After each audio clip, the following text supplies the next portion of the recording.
Manny Heffley, what a guy. What if I were to tell you that Manny is a malicious, manipulating, menacing mastermind? He seems to start off like a normal toddler other than looking like an alligator, but I think you all need to know this is all a lie.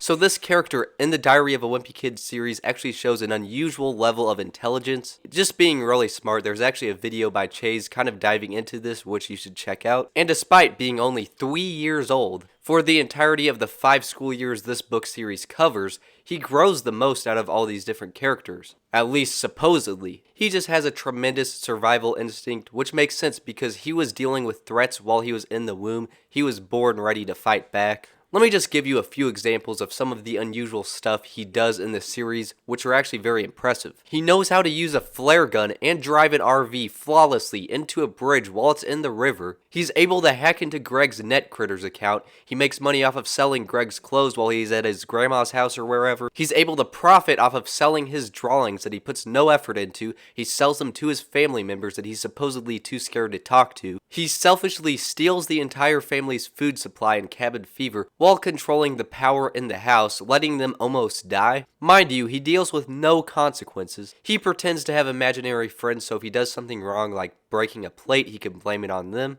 He's able to safely evacuate their house when he thinks there's a fire. He's the only one in the whole family that knows how to speak Spanish flawlessly, by the way. And he is able to build an entire mini mansion in their backyard. With a box of scraps! And somehow, in the later books, like at his mansion, he has friends there, or he's friends with Mikey, for example. Yet, in the earlier books, it made it clear he was an introverted coward. He would not talk to anyone. He was too scared to interact with classmates or even family members. And time again, he acts like a helpless crybaby. The parents spoil him and he always finds out how to get his way. But maybe what's really going on here is that Manny doesn't change as a character throughout the series. He knows what he's doing this whole time and he only seems to change a little bit from the other characters' perspectives. He's slowly building up his own empire in the shadows, which probably consists of some of his friends from the mansion, which he most likely plans to betray anyways. I mean, no one in this series is more selfish than Manny Heffley himself. Greg is often accused of being a sociopath, but he is nothing compared to Manny. He just gets the pass for being a toddler. And from the early books, he was doing some menacing stuff which wasn't as large in scale, but he was still kind of setting up how he's going to manipulate people. He did stuff like destroy Greg's gaming console with a cookie,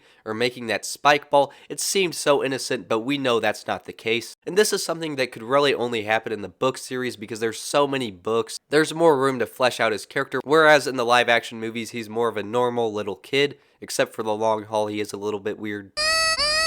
And then in the animated movies, they're kind of able to do a little bit of what they do in the books. Since it's a cartoon, it's a little bit more over the top. But even then, it is nothing compared to the book series where Manny is just an absolute mastermind. It almost makes me glad that this book series is a floating timeline because I do not want to see what Manny turns into as an adult. The truth is, I'm actually a little scared he's coming to kill me after I make this video. But hey, that's just a theory. A book theory. And I'd like to thank the sponsor of today's video.